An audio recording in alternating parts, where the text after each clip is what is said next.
क्या कभी आपने सोचा है कि स्कैनिंग करवाने के बाद भी आपकी लाइफ में पूरी स्थिरता क्यों नहीं आती है?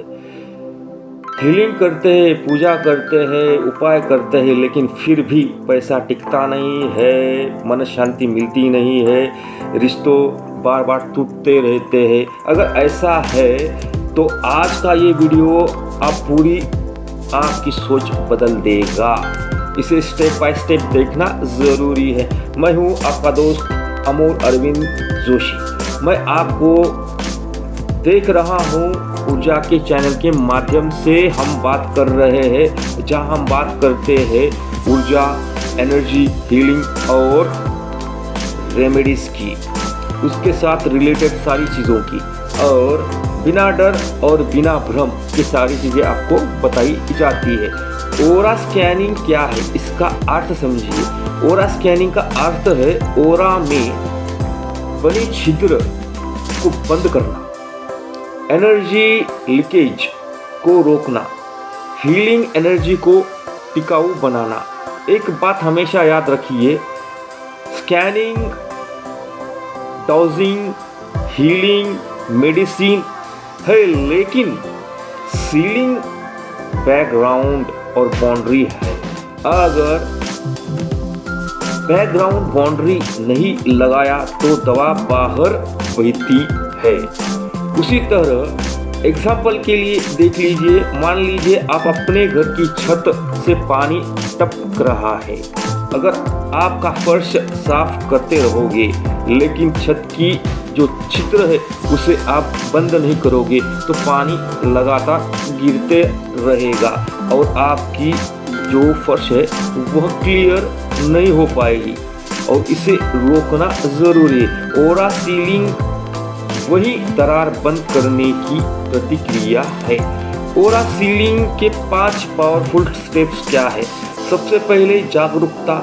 इसमें आपको समझना ज़रूरी है कि सबसे पहले व्यक्ति को ये समझना ज़रूरी है कि ओरा लीकेज कहाँ से और क्यों है।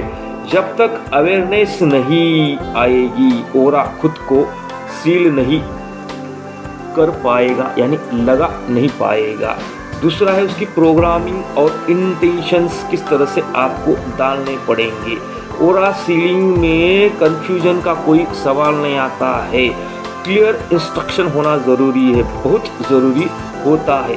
और चक्रा लेवल की जो जांच करना ज़रूरी है सीलिंग के अंतर्गत कार्य करने के लिए। सबसे पहले समझ लीजिए रूट चक्र अगर आपका लीक है तो डर, असुरक्षा। हर चक्र आपका लीक है तो भावनात्मक चोटें। सोलर पिक्सल चक्र अगर आपका लीक है तो आत्मविश्वास की कमी। और क्राउन चक्र आपका गलत है तो गलत साधना की तरफ आप जाओगे। सीलिंग हमेशा चक्र वाइज की जाती है और इसमें एनर्जी लेयर रिपेयर किया जाता है। ऐसा नहीं कि आपकी टोटल बॉडी को एक साथ रिपेयर किया जाता है, स्टेप बाय स्टेप वर्क किया जाता है। यहाँ पे ओरा की जो 7 लेयर है वो उनको स्टेप बाय स्टेप फिजिकल और स्पिरिचुअल लेवल तक सीलिंग में देखा जाता है। लीक किस लेयर में है और किस लेयर को रिपेयर करना ज़रूरी है, इन बातों की जांच की जाती है। अब प्रोटेक्शन प्रोग्रामिंग किस तरह से करना ज़रूरी है। यहाँ पे प्रोटेक्शन प्रोग्राम के लिए सीलिंग के बाद ओरा को प्रोटेक्ट किया जाता है नेगेटिव और फिजिकल अटैक से, और एनर्जी ड्राइनेस, यानी आपकी एनर्जी कोई खींच ना पाए, इसके लिए भी उसे प्रोटेक्ट किया जाता है और यहीं पर ओरा स्टेबल हो जाती है। और दूसरा, यहाँ पे कौन से लोगों को इस सीलिंग हेल्प की ज़रूरत है और इसे किस तरह से आइडेंटिफाई किया जाए। डायरेक्ट हीलिंग करते हैं, स्कैनिंग स्किप करते हैं, चक्रा लीकेज करते हैं, गाइडेंस के बिना प्रयोग करते हैं और फिर कहते हैं काम ही नहीं बन रहा है। यहाँ पे आपको समझना ज़रूरी है कि आपको इसको किस तरह से करना है। पैसा रुकता है, निर्णय साफ नहीं है, मन हल्का नहीं है, रिलेशनशिप स्टेबल नहीं है, और साथ ही साथ आपके जीवन में अस्थिरता अति ज़्यादा है।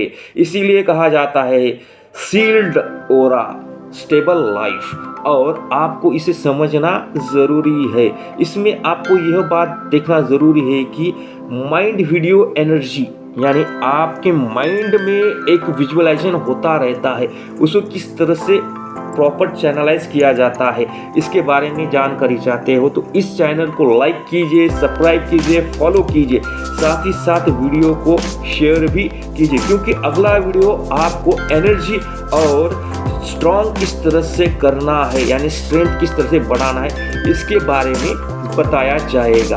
अब इस चीज़ को समझिए कि इसे किस तरह से फाइंड आउट करना है और किसी को इसकी नीड है।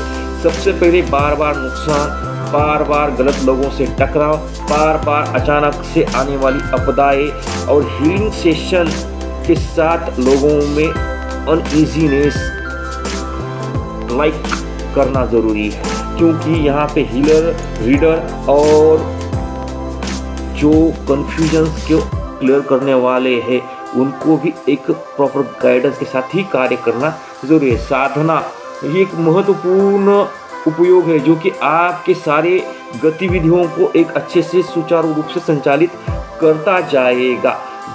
जितनी आपकी साधना का स्तर अच्छा रहेगा उतनी ही आपके जीवन में स्थिरता आएगी, और इसके लिए आपकी जो एनर्जी जो है उसे प्रोटेक्ट करना बहुत ज़रूरी है, उसे सील होना बहुत ज़रूरी है, अन्यथा वह आपको देगी लेकिन उसे स्टोरेज ना मिलने की वजह से सही समय उसका उपयोग नहीं हो पाएगा। अब साधना करने वाले साधक है जिसके पास किसी प्रकार का रिलेशन टिकता नहीं है, मनी टिकता नहीं है, रिलेशंस में कंफ्यूजन है, इन सारी चीज़ों को एकत्रित कर ही आपको समझना जरूरी है कि आपकी सीलिंग बहुत ज़्यादा तगड़ी है, उसे लीकेज के अंतर्गत हटाना है और उसे प्रोटेक्ट करना है। अब यहाँ पे समझना आपको ज़रूरी है कि अगर आप आपके इंडिविजुअल या ग्रुप द्वारा, ऑनलाइन द्वारा अगर आप इन चीज़ों को समझना चाहते हैं तो सबसे पहले कमेंट में सील्ड ऐसा कमेंट कीजिए और हमारा जो कॉन्टैक्ट नंबर आपके पास है उससे कनेक्ट कर अगली प्रक्रिया की तरफ बढ़िए, क्योंकि यहाँ पे आपके जीवन में एक गलती आपके जीवन को खाई में लौट सकती है, और सही दिशा में आप कार्य करोगे तो वही खाई में गिरे वाला इंसान ऊंचाइयों तक पहुंच जाता है। उसके लिए सबसे पहले आपको यह समझना ज़रूरी है कि आपको आपकी एनर्जी को प्रोटेक्ट करना ज़रूरी है और उसे स्टेप बाय स्टेप किस तरह से कार्य करना है और करवाना है, इन सारी चीज़ों को एक प्रतिक्रिया और प्रक्रिया के अंतर्गत सुचारू रूप से आपको बताया जाएगा। आप स्टेप बाय स्टेप उन प्रतिक्रिया को उन क्रियाओं के साथ जुड़कर कार्य करोगे तो लाइफ में स्ट्रगल नाम की चीज़ नहीं रहेगी। इसीलिए आपको आपकी उन्नति और आपके साथ जुड़े लोगों की उन्नति के लिए सुचारू रूप से कार्य करना ज़रूरी है। अब आपकी बारी है कि आपको सही दिशा में जाना है या जो जीवन आपका चल रहा है उसी में ही आपको अपनी आत्मीयता और सेटिस्फैक्शन समाधान के साथ आगे जाना है, या उस जीवन को परिवर्तित कर आपको अपने लक्ष्य किए तय किए जीवन की उपभोक्ता उत्पन्न और उसे भोगना है। यह सर्वस्वी आपके ऊपर निर्भर है कि आप क्या कर सकते हो और आपको क्या करना है। धन्यवाद, आपने अब तक वीडियो देखा है, इसे लाइक कीजिए, शेयर कीजिए, सब्सक्राइब कीजिए और साथ ही साथ समझदारी से हर एक कदम को उठाकर कार्य कीजिए। धन्यवाद।